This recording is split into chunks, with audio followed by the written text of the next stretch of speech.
and I'm going to hopefully stream the audio onto this. And in post-production, I might or might not add the full video of the interview on top of this, overlay it a little bit. I'm just looking to see when the interview is going to start. Hold on, because I've got all my screens open here. I've got my windows and whatnot. Let's see. Can close these windows. So how is everybody doing? Going to try to do a live stream of the Liz Truss interview, but it hasn't started yet, so I'm going to open it on mute to see when it starts. It's called They Put a Gun to My Head by Liz Truss. The premiere will begin shortly, February 24th. Yeah, that's today, 8 p.m. my time. So we're going to see about that. Hey man, Bill the Butcher says you've been watching me for 2 to 3 years, and here it is. So tonight's purpose of this live stream is there's going to be this interview between the former Prime Minister Liz Truss. She was only Prime Minister for 49 days until she was ousted by the regime. And I'm going to try to stream the audio into this live feed. I won't show the video, but it's like a radio show. I'm like a radio host tonight. I'm just going to listen along, and then once in a while I will just mute the audio, and I will comment on what I feel there's to say. I see that the interview is about to start. It's counting down 1 minute or so, 1 minute 14, and that will start. Okay, we're going to have a look at that. Meanwhile, I'm struggling with my chat settings. I can simplify this a little bit. All right. So how's everybody doing? If you just joined, I'm going to do a live commentary of the Liz Truss interview, which is it's called "The Dark Truth." This is who really rules the UK. So that's why it piqued my interest. They're going to talk about who are these elites who really are in charge of the United Kingdom. I'm going to do my best to play a radio host tonight for an hour, I suppose. I suppose the interview will last no more than an hour or so.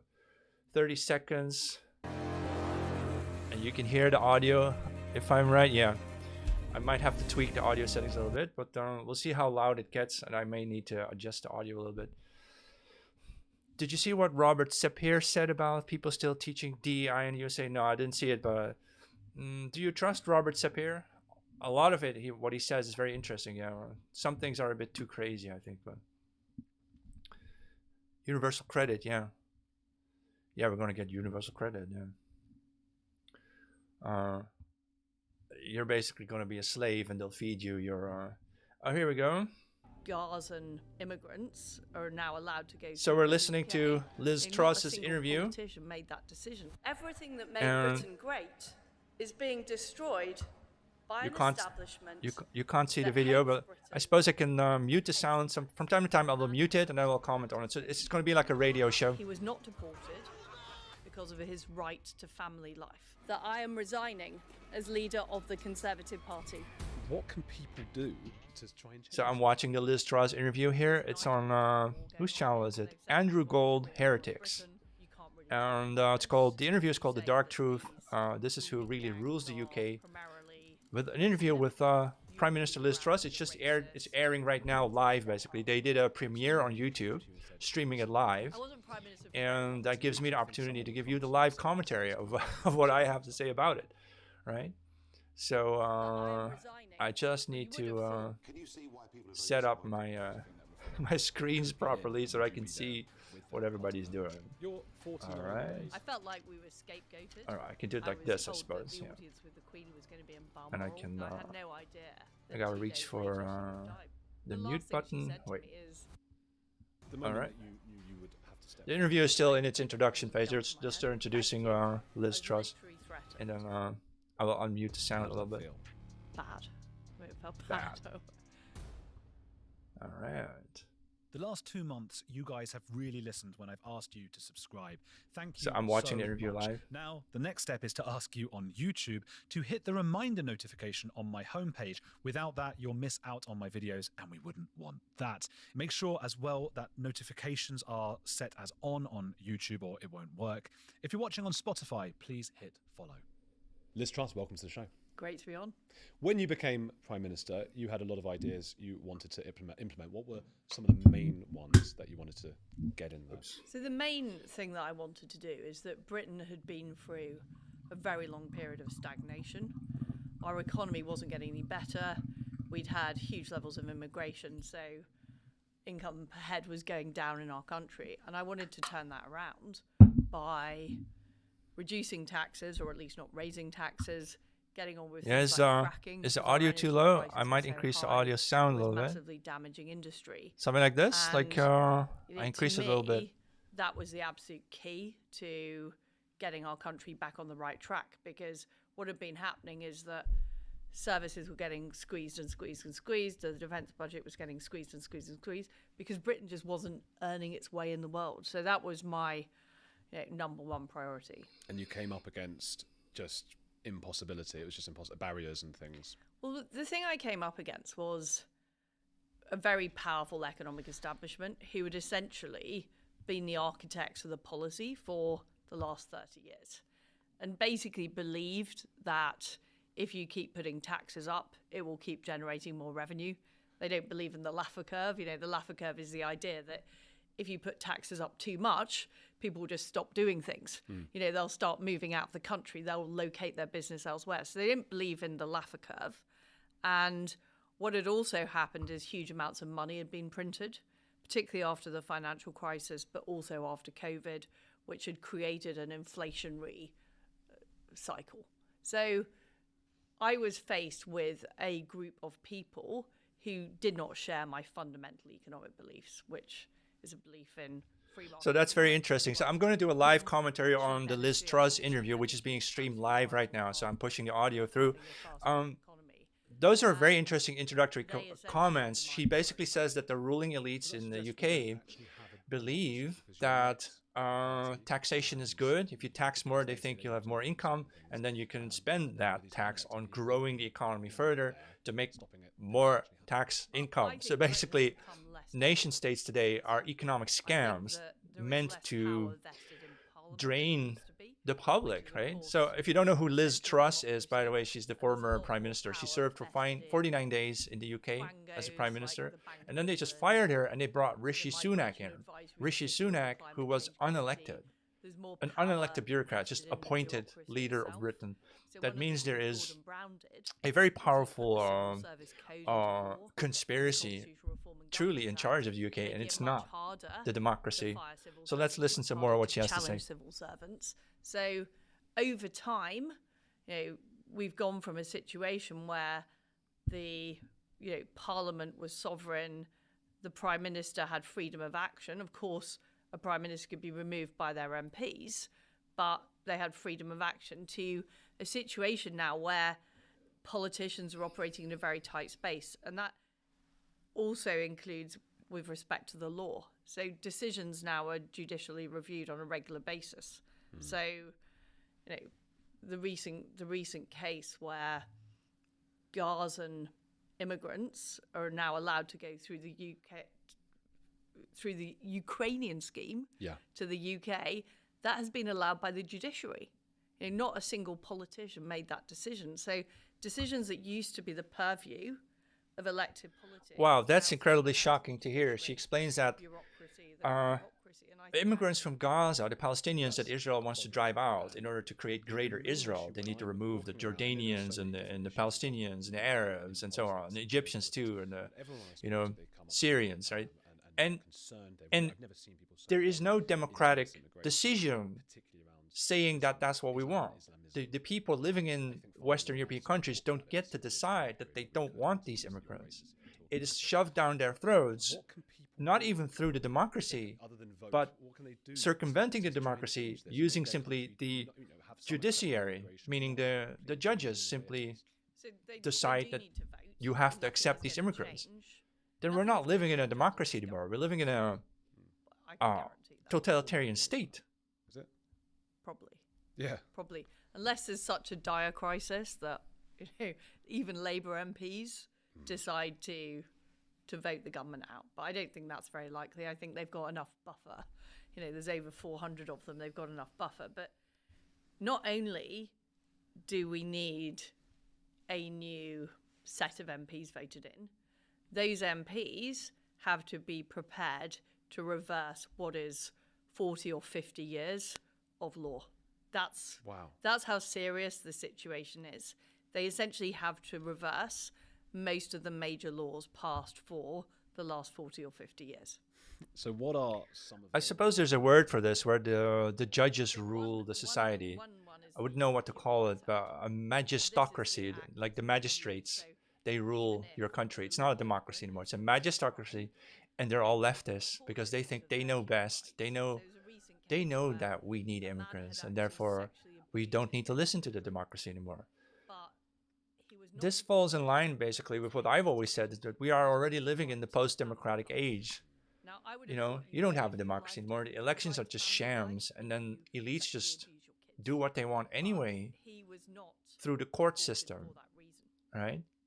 So the power is mostly in the hands of the media and the courts working together to punish those they don't like and to promote those they do like, to create forcefully by force the society that they have invented for us, but have never even discussed with us, have never even allowed us to vote on or say yes or no on, right? Decisions that should be in the purview of politicians.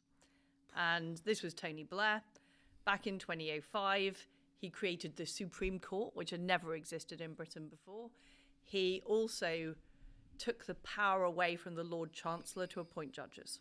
Okay. And I think this has been very important in terms of we now see a judiciary that is essentially self-appointed. They're not, the senior judiciary are no longer appointed by somebody in the cabinet. And I think good question. Like, why would Liz Truss admit to all this? Well, I think she is a genuinely conservative person, right? Not all women are controlled opposition, but I suspect that at the elite level, you have different factions. You have the Bolshevik globalist leftists and the more Zionistic right-wingers. And I suspect Liz Truss isn't even a real Zionist, but she was forced to pretend to be, or they ousted her, which they did. After 49 days, they threw her out. So how I think this works is you have to imagine different factions of elites who agree with each other on most important matters, but not on all matters. And now there's a rift, a real rift between the globalistic elites and the nationalistic elites. It's just that the globalistic elites have seized the courts, they've seized the media. And so the nationalistically inclined elites have no real power other than perhaps they have some money and status, right? I think the civil service was conceived, back in the 19th century. It was the Northcote Trevelyan report that came up with the idea of an impartial civil service. And the idea was to stop corruption. But what has happened is over time, the civil service and the bureaucracy has accreted more and more power. And now they have either become a blocker to doing things or they're positively advocating a negative agenda, whether it's Islamism, and there's evidence of that happening in the Home Office, whether it's environmental extremism, whether it's transgender ideology. So I think over time, the institutions have got captured by some of these extreme ideologies as well. I don't think it's about the character of the individuals. I met good civil servants, I met bad civil servants. The problem is they're just not accountable. And if the public can't kick out the people at the election who make the key decisions, then that is not democracy. That's the issue. So good point. She's repeating the same issue here, is that she claims that at the elite level of the UK technocracy, it isn't a democracy anymore. It's just rule by law, right? Not the rule of law, but the rule by law. They simply create laws and then force people to live by them, whether you voted for it or not. Right? So that's quite shocking. Has there been an infiltration, like in Iran, like in Lebanon? Well, there definitely is, ideological, there's an ideological war going on here, and that is being openly pursued by some people, such as the 4 Islamic separatist MPs that were elected at the election. They've been open. They've said, we want Sharia law in Britain. We want Israel eradicated. But there has also been a more covert operation of saying to people, you can't really talk about this. If you say that these grooming gangs are primarily Muslim, you will be branded a racist. We don't really want to highlight that. We don't really want to go after these cases. So I think there's a combination of an ideological battle, a fear of being seen as racist. There's also an element of political expediency, of people wanting to get the Muslim vote and being concerned if they are speaking out against these issues. And then there is there's an infiltration of institutions as well. So all of these things are true. Was that ever something that came up in meetings while you were PM? Were there people even from other countries, other prime ministers and things saying like, gosh, you've got a bit of an issue in the UK? During my time as a minister for 10 years, and so I was a minister in education, and that type of issue, there were concerns about some schools, there were concerns about with what the Home Office was doing. If you remember, there was a big row over the Trojan horse issue, and so they're talking about Liz Truss, the former UK premier. They're talking about the Islamic infiltration of Britain, which I always wonder how that works out with the Hindus, since they have brought in so many Hindus, and they are also arch enemies, of course. The Hindus and the Muslims, they hate each other since time immemorial, since Islam began, probably. The Hindus, the Indians, and the Muslims have waged many wars. Pakistan is mostly Muslim. India is mostly Hindu, I suppose. They have had massive wars there for a very long time. And then you're bringing these people over in large quantities. You're bringing them over to the UK. And the question becomes, are you also importing their conflict? When I hear, for example, this accusation that in the last 20 years or so, there's supposed to be a rise of Islamophobia online and a rise of anti-Semitism online. But the way I imagine that, it's not white people, it's not the native Europeans or British or Americans doing this, not the white ones. It's basically the Hindus doing the Islamophobia and the Muslims doing most of the anti-Semitism. And the white people are just too busy paying rent, right? This issue's being dealt with. And if you would start tracking that, if you would track down the people, like recently Britain argued for Apple USA to drop its encryption for British users so that the British state, British police can read the messages of Apple users, of British Apple users. I think they're going to find out that indeed most of the anti-Semitism comes from Muslims, and most of the Islamophobia comes from Hindus. And the white people are just upset that their kids are getting raped, right? The normie white people obviously would never dare to say anything mean about anyone with a different look or color or religion. And so it's not them doing it. And it's certainly not that super small fringe 0.0001% of us who are the right-wingers watching my videos, right? It's remarkable because it's just strange that you would want to turn your country in such a one of the problems we've got diverse bomb, really. Information and information sharing. I'd love to have a Elon Musk style, raid on the payment systems of each department, because that's just information that doesn't typically go to ministers at the moment. It's crazy to me that you were Prime Minister and so nobody came to you and said, listen, these... I wasn't Prime Minister for very long, point out. But it was, sure. But even in weeks and weeks, you'd think someone would come to you and say, listen, we've got this grooming stuff going on. Well, you would have thought that I would have thought that it would have been dealt with back in 2017, 2018, but it certainly did not come across my desk at all. It's crazy. And then it makes you wonder, because I guess most of us don't know how it all works. It's such a complicated system, the whole this is part of the problem, and this is why I'm saying that even ministers in the system don't fully understand the whole system. I mean, I have worked in 6 government departments, so I'm quite rare in having seen a lot of it, and the same problems, the lack of transparency, the lack of accountability, the lack of information, I see across the board. So this is a systemic problem with the British state. So that's, again, very helpful information that she's giving. She obviously has been inside the political system, and she's telling you that it's deliberate. The reason why all these different departments can't communicate with one another, don't know what anybody else is doing, is because of divide and conquer, divide et impera. The real elites ruling countries like the UK, they don't want the people to have any power, and the way to achieve that is to divide them. And I don't mean by race or color or religion. I mean primarily dividing them by not giving people the information they would need to understand what is even going on at all.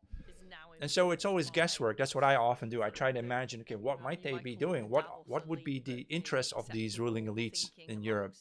And I think it is simply to capture the large youthful populations of the Arab world, the Muslim world, and of Africa, and bring 10, 20, 30% of them over here to us in Europe, and then try to fuse European economy with the African consumer markets and the Arab buyers, Arab consumers.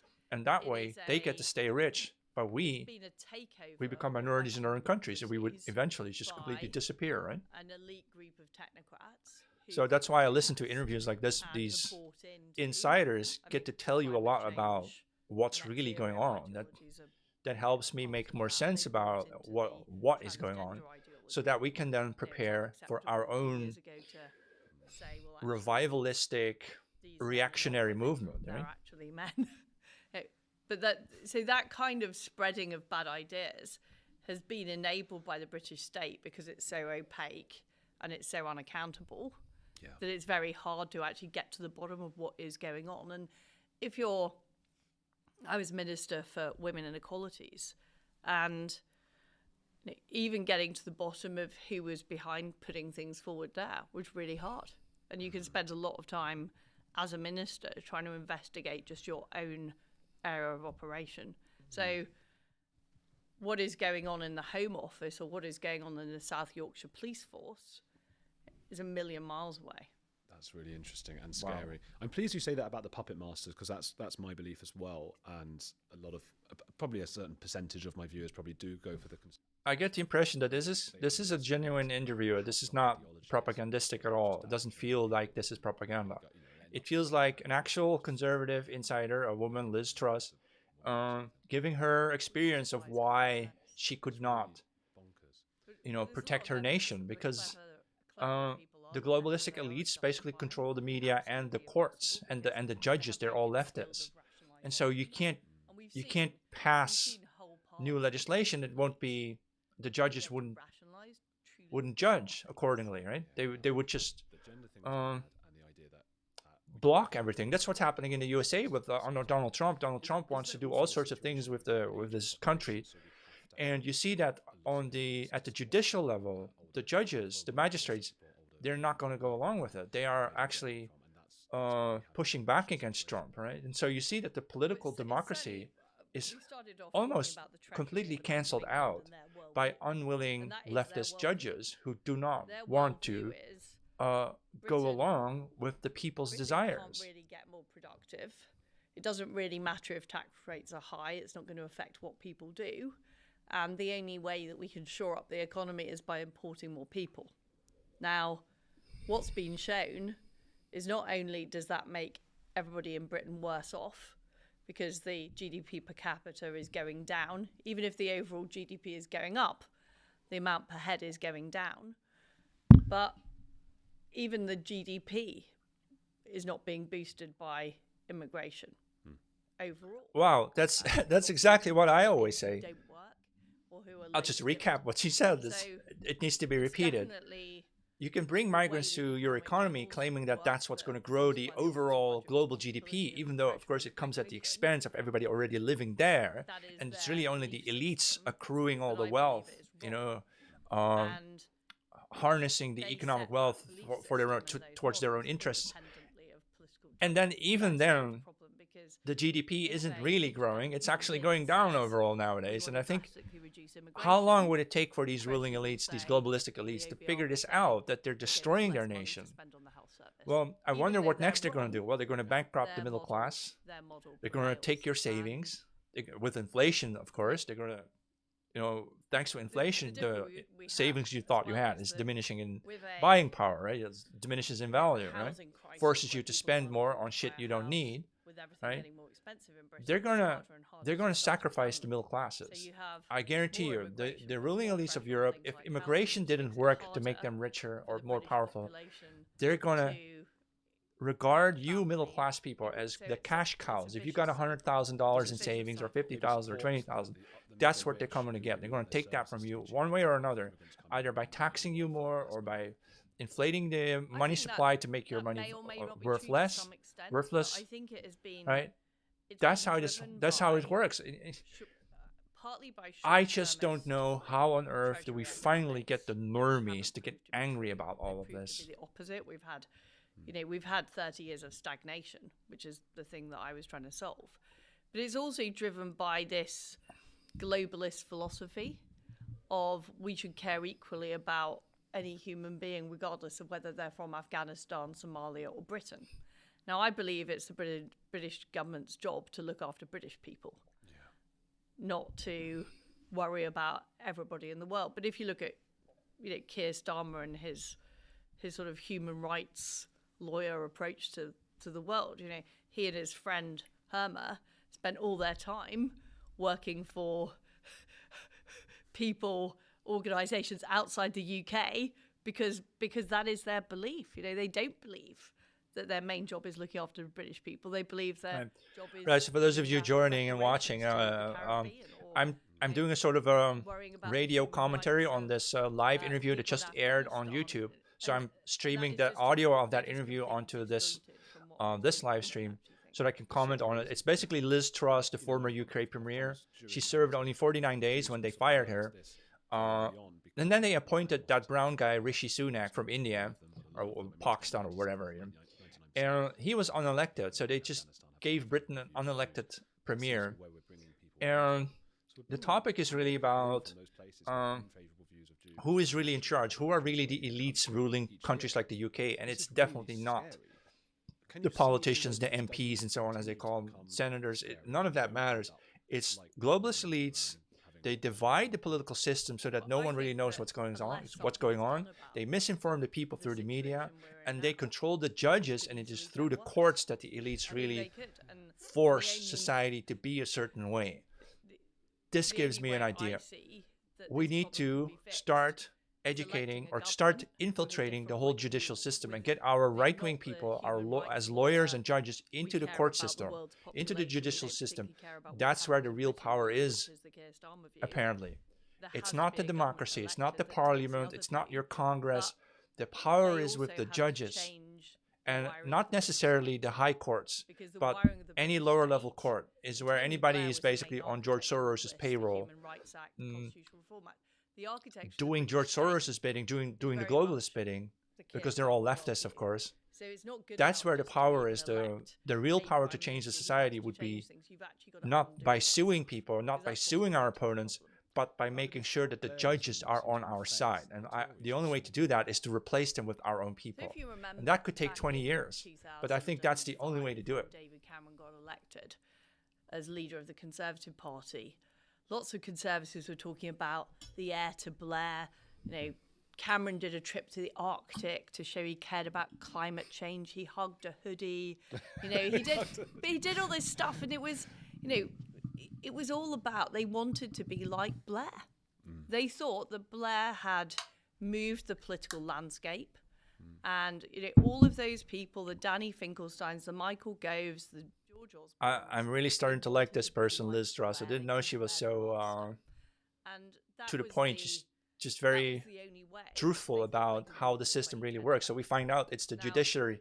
We need to go after the judges, replacing them with our own. That's the way to truly change our society into something more conservative or nationalistic or reactionary even. Empowering human rights lawyers, taking power away on economic decisions. Say what happened with the Bank of England being made independent, what happened with the civil service being... I don't think they fully understood how radical Blair had been. Do you think Blair fully understood that? Yes. He's quite smart. He is quite clever, yeah. Tony Blair is one of those former premiers of the UK. I heard a story that once upon a time, he was caught. He was arrested by the police because he was hiding in the men's bathrooms of some kind of restaurant, dressed as a woman.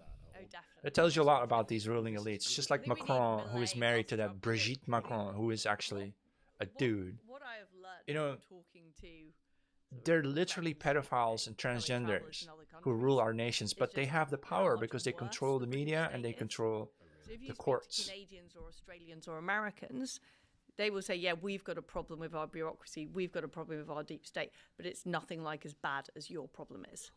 And I think the first thing people in Britain have to understand is how much worse we have it in terms of the power of the unelected in Britain compared to Canada, the US. And even in the US, Trump has had to take some pretty radical steps to get back control for the executive to actually be able to do stuff.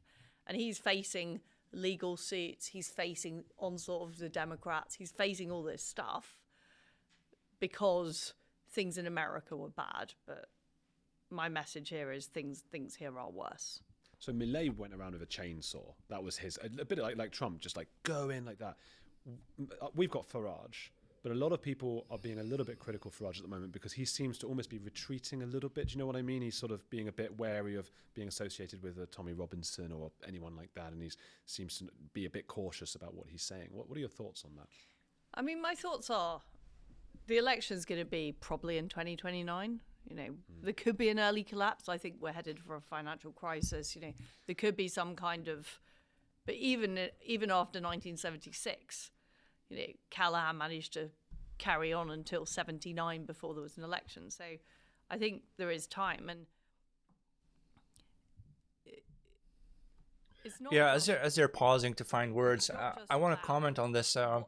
You know, you have Tommy Robinson. He was this rebel rouser for the right, for the nationalist right. He's in jail now. He's in solitary. He's not allowed to speak to anyone other than his lawyer, not even to his wife and kids. And although I think Tommy Robinson is sort of like a Shabbos goy, meaning he's employed by Zionists, of course, a lot of what he does and says is, of course, something you can support, right? So I'm not the sort of person who would dismiss your character on the basis that you said one thing I didn't like to hear. I will still listen to the other things that I think were clever, right? And same with Tommy Robinson and others. Same with Elon Musk. I don't really like the person. I don't like some of the things he says, like his IVF concubine fetish, for example. But on the other hand, Elon Musk also does a lot of things that I support, like putting an end to the woke, for example, or going after, the lack of freedom of speech in Europe. Yeah, Robinson is paid. That's my idea. He works for some outfit. I think it's Zionist. It doesn't matter. It's just what's really the problem is that because of people like Tommy Robinson, the mainstream right-wing politicians will always say they have to distance themselves from Tommy Robinson.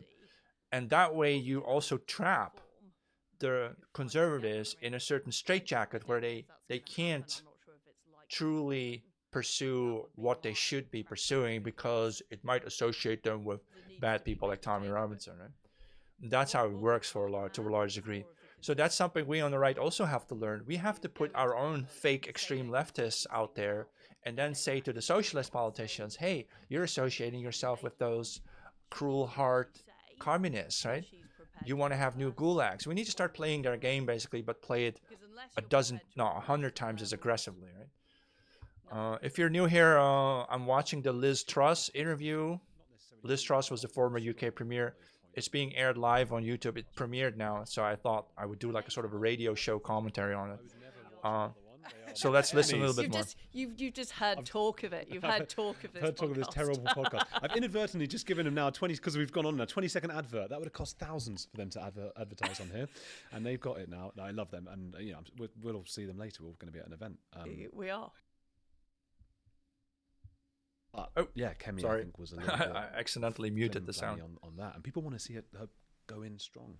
I think there is a real mood for change in this country. And if you think about it, people voted for huge change in 2016 when they voted for Brexit. They voted for change again in 2019 when they voted for Boris. They even thought Keir Starmer was capable of changing things. I mean, I could have told them otherwise, but they, people well, in hope, things. people. He is changing things. Censorship online, blaming Amazon. Well, for the stabbing. censorship online. I'm afraid it was the Conservatives who put through the online harms bill. So that's true, but he's pushing for more, though, isn't he? That's true. his rhetoric. He's definitely a worse version. I think we can agree he's worse. I think we can. He's accelerating towards the cliff edge rather than just ambling towards the cliff edge. But the fact is, the country's been headed towards the cliff edge for some time, and he is accelerating that pathway. But I think the country is beginning to understand just how serious the situation is. I think the rise of Islam and Islamism is a major issue. But so is the rise of Hinduism. It's not like, oh, Islam bad, Hinduism is our ally against Islam, or so like the enemy of my enemy is my friend or something. No. We need to learn to see ourselves as the primary beneficiary of the countries that we've built in the West. And we should demand that the countries our ancestors left us should reward us with our protection, because we sacrificed our existence for the past hundreds or thousands of years to build these nation states effectively. We've come to this point, and for us to give up now and say we don't want a nation state or peoplehood, how do you say it, nationhood? We don't want nationhood. We'll just surrender and give it away to the Hindus and the Muslims and the Jews or whoever your favorite ally is. That's just very sickening. We need to, like I said, man, it's getting it's a complex puzzle, and we're trying to solve it, right? We need to get the normies to get angry, to start pushing back against the crap coming out of the politics. But then behind the scenes, we also need to start putting our own right-wing people into the courts as judges, as public prosecutors, as police researchers and so on, private detectives and so on, to capture the legal system as well. So it's the legal system, it's the political system, and it's the media system. And then there's also education as a propaganda weapon. I see education rather as an extension of the media. So it's those branches: legal, media, politics. You can win the elections, but if you don't have your judges in place in the courts, you have no power. You can even have your judges in the courts and win the elections, but if you don't control the media, then nobody will believe you. You still don't have power. So you need to capture the whole damn thing, and that's the difficulty of our assignment. Right. So let's listen a little bit more to this interview with Liz Truss. It's absolutely nuts. In America, they are fracking gas, which they're then liquefying to like 180 degrees C, taking it across the Atlantic, regasifying it here in Britain, even though we could have been fracking ourselves in Britain and had that cheap gas straight off. So, all right, as they're discussing energy, I want to touch on this point. Young right-wing people on TikTok are pros at rhetoric and getting a point across. Yeah, like I said, without censorship, TikTok would be mostly right-wing, and then the normies would be confronted with it wherever they look, all the time, every time. My suspenders are sliding up. But yeah, that's the real difficulty here. Without censorship, we would be the dominant voice. The right wing would be the dominant voice. And why is that? Right? It's because leftist policy goes against human nature. And our memes and our talking points simply expose that over and over and over again. That's why they have to censor us. Because if they wouldn't censor us, all right, the normies would wake the fuck up. So that's what we're going to have to do. We're going to wake up the normies. With this net zero policy. It's a bit religious. It's an ideology, isn't it? It's an ideology, but it's totally out of touch with what people in Britain actually want. Do you think people in Britain, do you think a nation needs to have a belief system to hang their hat on and to unify around? Would that be here, the Church of England, for example? Yes, that is such a good question. We absolutely need great believer in our own Christian values. I think religious system. It should be the basis of our society. I'm not arguing for a she said Christianity church, but I think we do need those core moral values. I think the Church of England has completely lost its way. Yeah. Absolutely lost its way. The Church of England, by the way, they wanted to drop the phrase church and make it something like the Temple of England to welcome Hindus and Muslims as well. That goes to show how completely nuts even the Christian left has become. They don't even care about being Christian anymore. It's this sort of anti-British hand-wringing that you just see from so much of the left-wing establishment, and the Church of England has basically become part of that. It really winds me up. But you do see that in America as well. All these churches with LGBT flags and things everywhere. Yes, I think that's true. Yeah, that's happening. Yeah, Trump is trying to kill the woke, but he's unable to do so because the courts aren't on his side. See? So you're going to keep seeing that George Soros behind the scenes shadow pushback against everything Trump wants to do in his own country. I think you were joking. I don't know. How do you feel? I don't wish it hadn't happened. By the way, I don't wish it at all. It was. See, when we launched the mini budget, which was what I've been talking about, tax cuts, fracking, getting on with building across Britain, really trying to turn the economy around. That was very exciting because I had spent 10 years in government, a lot of the time being thwarted, either by my not very conservative colleagues or by the deep state, and not being able to do stuff. So to actually be able to do stuff was really exciting. So that was great. And I still think it's the right plan. It was the right plan. Britain would be in a much better state if we'd actually done it. And the fact that it was thwarted, and the day before we launched the mini budget, the Bank of England announced the sale of £40 billion worth of government gilts. They blamed us for the LDI crisis, which they caused. And in fact, they produced a report last year saying 2/3 of all the market turbulence in 2022 was caused by the Bank of England's failure to regulate LDIs, not by the mini budget at all. So I felt like we were scapegoated for their failings. Having said that, I don't think, without that experience of what happened, I don't think I would be advocating for as bold changes as what I'm saying now. It's that experience that really demonstrated to me how broken the British state was, because I'd been a minister in other departments, I'd had those battles, but I hadn't realised that even at the top,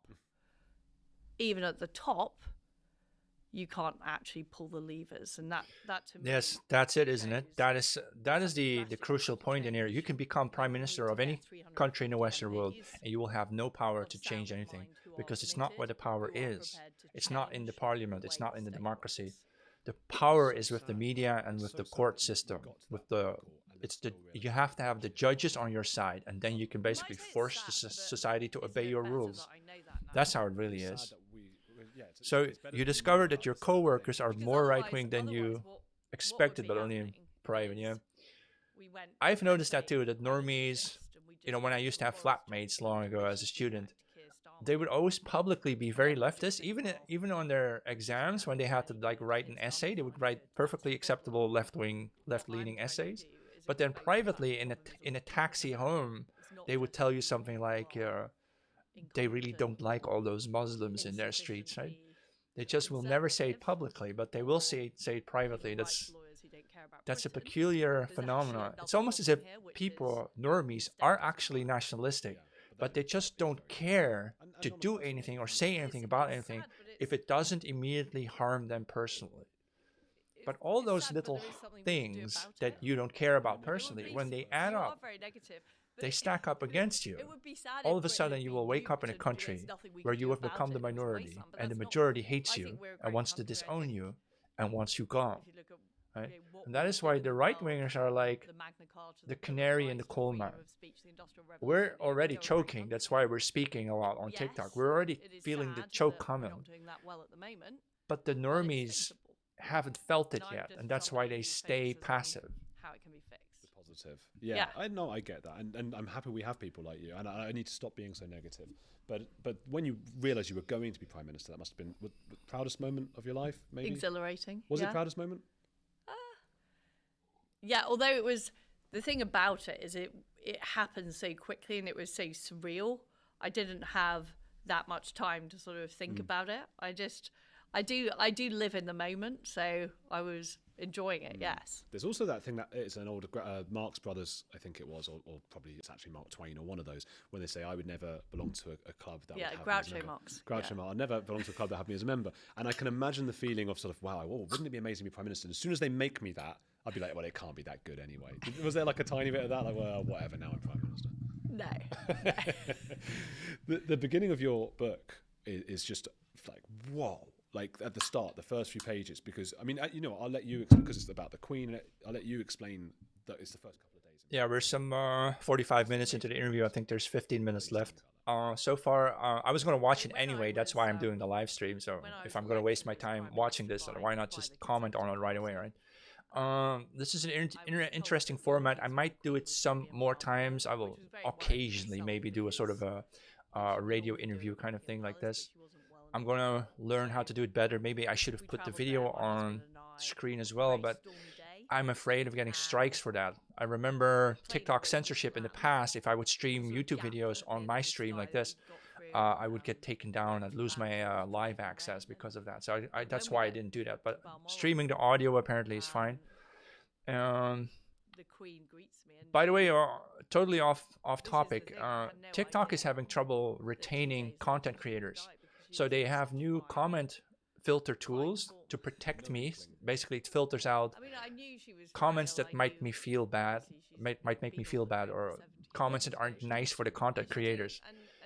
They're also allowing you to join the Creator Rewards program now at 10,000 followers instead of 100,000. They're not giving you as many strikes anymore. Your video still gets striked and taken down, but it doesn't register as an official strike, so you get away with it, right? They're doing lots of things to keep content creators. So I'm wondering, like, where's the competition going? Well, who's the competition? And do you think people are leaving TikTok already and going back to Instagram or something? Because I haven't seen it yet. I was on Instagram, but it's like YouTube. It's basically a wasteland. There's nothing, no one there. But anyway, so what's this dude talking about? We're watching a live streamed interview of Liz Truss, the former UK Premier, and I was going to watch it anyway, and that's why I decided to do a sort of radio commentary on it. But let's listen a little more about what they're talking about. 2 days later, your new Prime Minister must have been very, very stressful, and then she's ill. What's going through your mind? It was just, the thing is, in that type of situation, I'd already got, we'd been planning for a few weeks because it was likely that I was going to win the leadership election. So we'd already got a whole schedule of things to do because things were in a terrible state. If you remember, there was an energy crisis, there was a war in Ukraine, we had the issue with the public finances. So we had a whole list of things to do. And then this sort of just, it was overwhelming in terms of something entirely unexpected. Entirely unexpected. Horrible for all of us, that moment, I think. When you another point I was going to make, some of the reviews, I mean, the book, people really enjoyed your book, but obviously the lefty reviews are sort of having a go. And the kinds of things they're saying, there was one they did like a satire of it. Have you seen that? They did Certainly not. I don't read any left-wing publications.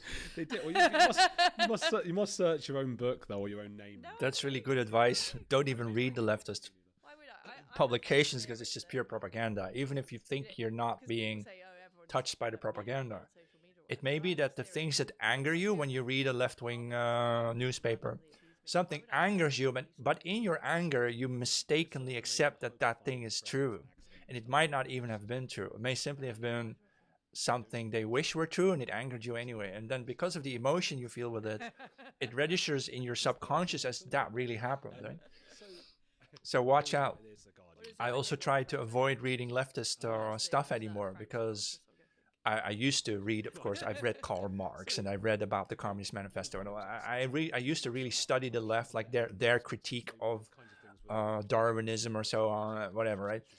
Social Darwinism and scientific racism, whatever. So I used to always study how the left was thinking. But after a while, you got to start working on your own vision, your own worldview, your own beliefs, right? Yeah, even Facebook isn't slapping hands anymore, right? Yeah. Do you think people were left to go to the Chinese Red Note? Maybe some of them did. Right? But are they still going to ban TikTok someday? Probably, right? They are now the establishment. In Uh, they have this establishment. yeah, the Red Note, they made a lot of efforts to accommodate English speakers. Yeah. The country is not. Believe your music, really. All right. I think we have 10 minutes left of the interview, so I'll just stay along and afterwards I will upload this to my own YouTube channel at The Great Johannes. And I may, in post-production, also add the video now to this area in the screen. Then everybody can see what's going on. Think about Peter Hitchens was saying Starmer's actually further left of Corbyn. I don't think that's true, particularly. Yeah, Corbyn's pretty left. I think Starmer is, he's actually if you look at what Blair tried to do with the Constitution, creation of the Supreme Court, veneration of human rights, Starmer was part of that in the 90s. That he's a kind of continuum of that sort of philosophy. With less charisma. Yeah. Just true. Just nothing. But I think I don't know if Corbyn's more of a Democrat, but I think like Starmer's a believer in the technocracy. He believes lawyers know best, technocrats know best, the people don't know best. Whereas I think, funnily enough, I think Corbyn's actually more of a populist. Yeah. No, I think that sounds about right, actually. Do the royals have any sway? I think the orange juice is in power not because of alleged high IQ. You can cheat on tests, right? There's a very large portion of people living in Israel who are drinking orange juice, but they actually have an average IQ like 87 or so. So it's the Ashkenazim are high IQ, but that's only because they used to live among the North Europeans. Basically, they adopted the North European high IQ, which is not 100, by the way. It's like 115 or so. The lies are everywhere about these tests. You shouldn't take anything related to IQ very seriously because everybody's cheating. In China, for example, they don't test the average population. They test their students, and so they have a high IQ because it's based on students taking the test result, university students.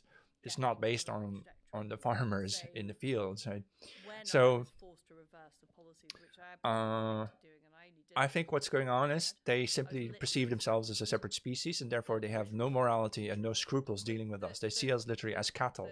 And if you are raised to believe that in your temple, in your kibbutzes, I think you can become so unscrupulous. Basically, it's psychopathic.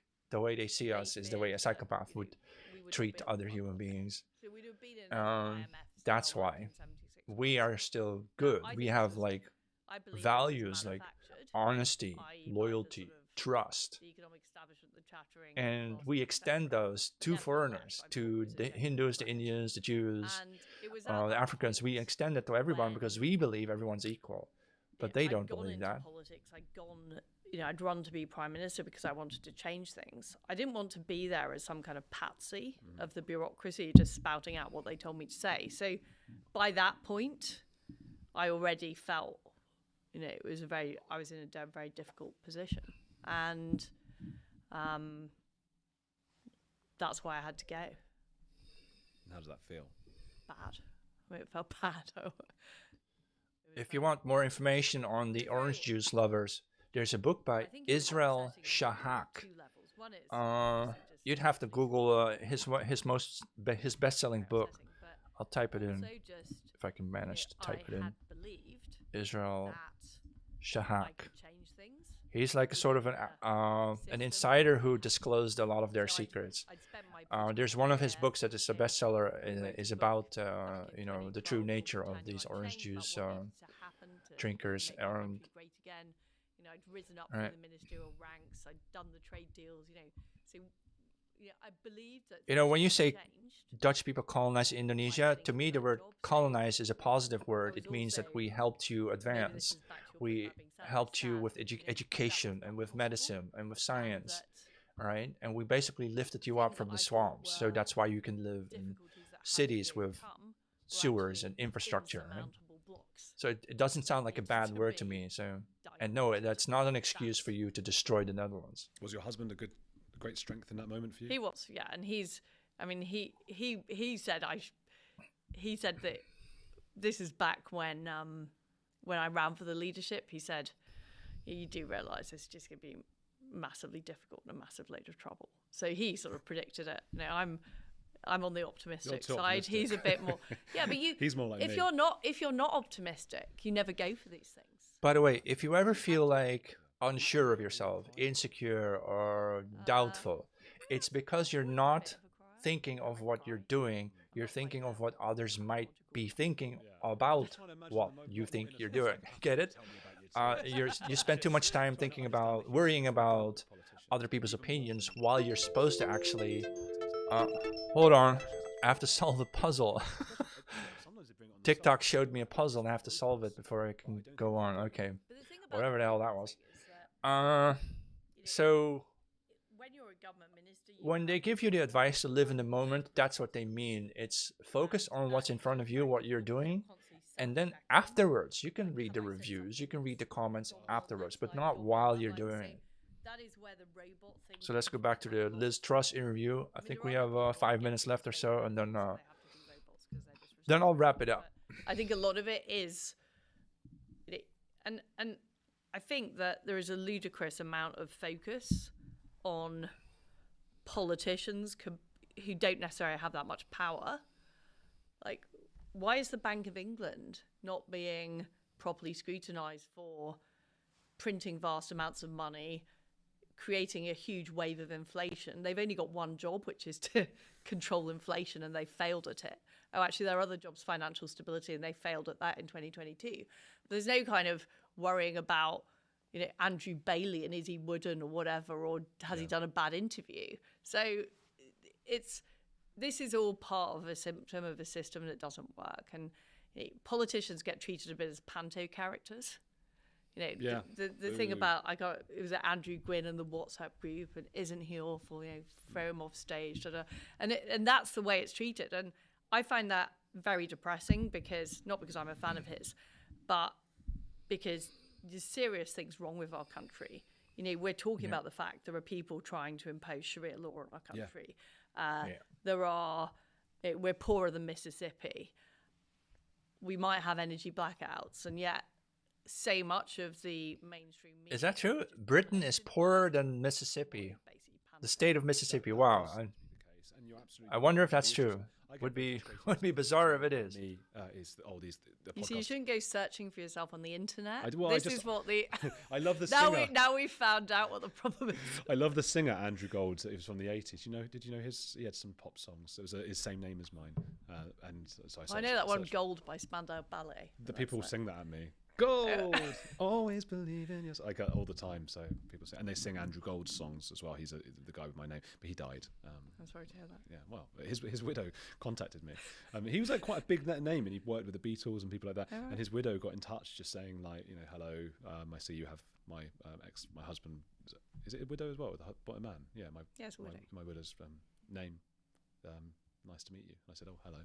And that was that. It was a weird thing about this sort of nominative determinism. But yeah, people label that criticism at me in this podcast that it's a distraction, the culture wars. Oh, it's all just a bit of a distraction because they don't really want to face the facts that this is about, as you say. It's civilization. Yeah, this interview is on YouTube called The Dark Truth by Andrew Gold and Liz Truss.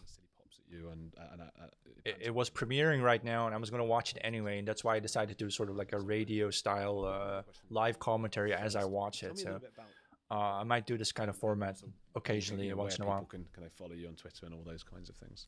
So my book is called 10 Years to Save the West. I've just brought on an edition with 2 new chapters, which covers the whole issue of the general election.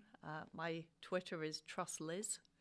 And people can follow me on that. Oh, I hope they do. I'll put the links down below. Very good. And your book is so, I was saying to you before, it's just so readable, and it's a real person that is writing it, which is you. It's not ghostwritten, is it? No. So I encourage people to go and get hold of that. And who's a heretic you admire? Like, I guess it is. I mean, it's Trump and Millet are the 2 heretics that I think are actually taking it on, and I think, particularly with Trump, he's refused to be sort of beaten down by an entire establishment that was against him. Have you met Trump? Yes. How was that? Very good. Yeah, I'm a big fan. Did you have like nice, when you get to meet people like that, is it like a nice casual chat? Like, how you doing, mate? Oh, you know. It's always about politics. When you meet other politicians, it's always about politics. Okay. So you'd say like a quick hello, and he'll probably say, God, your country's gone to shit. Did he say that? No, he didn't. He's a big fan of Britain. He's a big fan of Britain. He plays golf in Scotland, doesn't he? He's got several golf courses in Scotland. Okay. So. Have you met Millet? His mother's Scottish. I've never met Millet. Is Trump's mother Scottish? Yes. Scottish. I think so. I think she's from Lewis. Oh, interesting. Okay, you haven't met Millet. No. All right, this is getting personal. It's about time to wrap it up because this is the end of their interview anyway. I'm going to shut this off. It's a Monday evening, so the viewers on this were a bit low, but that's okay.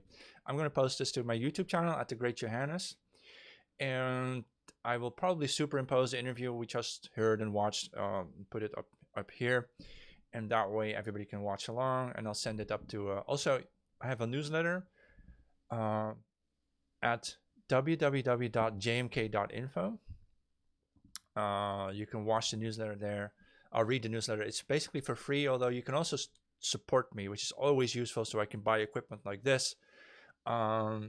You can also go to buymeacoffee.com/JohannesMK if you want to donate me some cups of coffee. And then that keeps me going. I have no intention of quitting speaking. I feel like I wanted to do like real speech rallies someday where I get to use the full force of my voice and be loud. Not the whole time, of course, but I would do a speech, say an hour-long speech, well-prepared, funny even. But then near the end of it, I want to like roar like a lion and basically strike fear into the hearts of our enemies, right? Because I can do that. I can be very loud with my voice, and I don't get the opportunity to do that when I'm sitting here in front of a microphone, right? So that's something I definitely want to start doing. Rallies, public rallies, where I rally the supporters, to basically transfer my own energy onto the crowd and make everybody feel mad as hell. All right.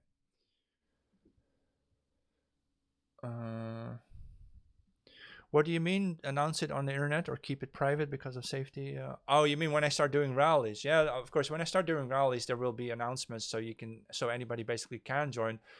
If I want to do public rallies, I might join the ice hockey club first and get my ice hockey mates to be my security. Maybe that's what I need to do. But of course I need security, but I can't afford it. So I will figure something out. Something will work. I'm not afraid of hecklers and whatever. So anyway, all right. Talk to you soon. I'll be doing more live streams regularly, and you'll see my videos on YouTube. Thank you very much, and see you next time.